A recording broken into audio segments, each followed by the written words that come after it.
10 seconds to go.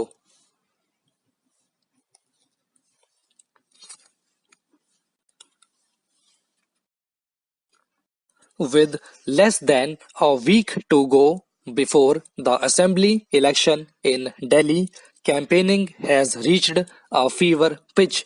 The Bharatiya Janata Party's speeches pegged to the protests against the Citizenship Amendment Act (CAA) and the proposed National Register of Citizens (NRC) have gotten shriller.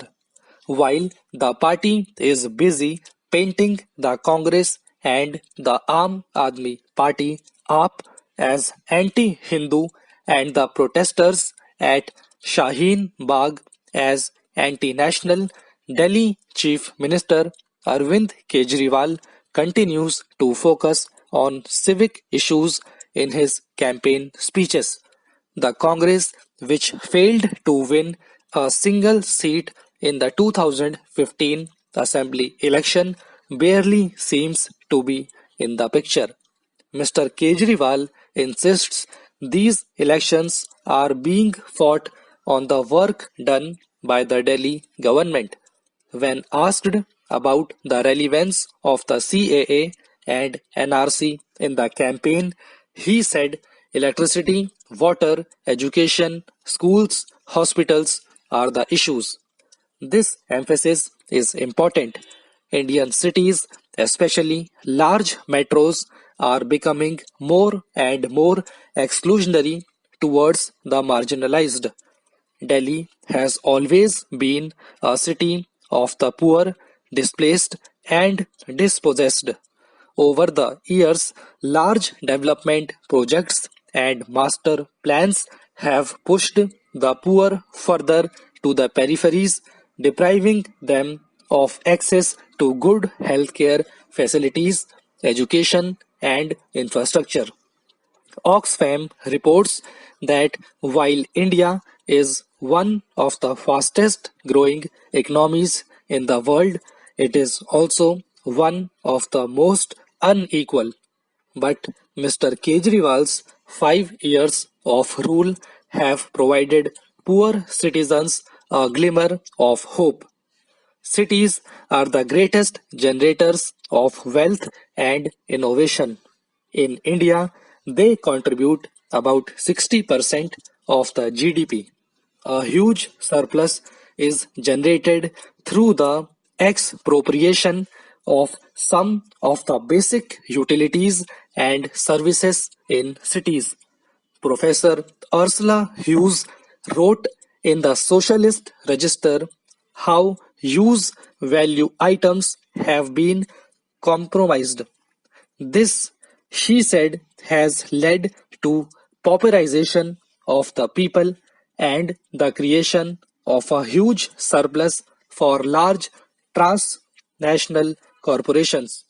It's not a surprise then that some of the large transnational corporations shifted their portfolio from finance to service utilities.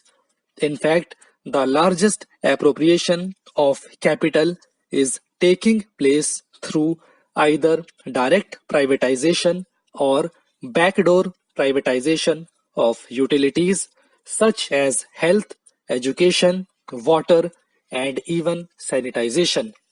The Smart Cities project further facilitated this growth of surplus by allowing the Internet of Things to govern cities and charging residents for the services being offered. It is against this backdrop that the Kejriwal government has tried to democratize this surplus and distribute it among the citizens. This has happened in various ways. Take, for example, water distribution and billing in Delhi. Every family in Delhi that consumes less than 20 kiloliters is not charged for water. Similarly, for electricity consumption of up to 200 units, there is no charge. for those consuming 201 to 400 in a month. Approximately 50% subsidy is provided, whereas a family in Mumbai, Noida, or any other megacity in India has to pay more than 2000 for both water and electricity. Families in Delhi save this money and use it for other purposes. The Delhi government has also established mohalla clinics or neighborhood health clinics in Delhi. The government has created a four-tier healthcare delivery system comprising clinics for primary healthcare, clinics for secondary healthcare, multi-specialty hospitals, and super specialty hospitals.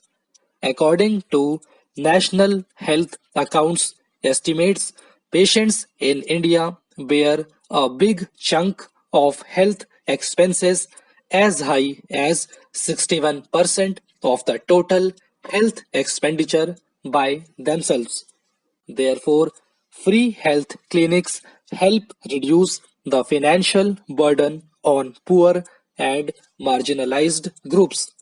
As of now, 300 mohalla clinics are functional and the AAP government proposes to open 500 more. This will also shift the health paradigm from curative to preventive care and ease the health expenditure for citizens significantly. The Kejriwal government has also provided free bus rides for women. It promises to make the bus rides free for all students if elected to power. This will not only help people save more but also reduce the burden on private mobility. Given that Delhi sees spells of very high pollution, encouraging public transport is important. Nearly 49% of the population in Delhi lives in either slums or clusters. These are the people who have got enormous respite due to the redistributive policy implemented by the Kejriwal government in the last few years. Mr. Kejriwal may have flip-flopped on issues such as Article 370, but at least he has proved the alternatives meaningful to a majority of citizens can be developed.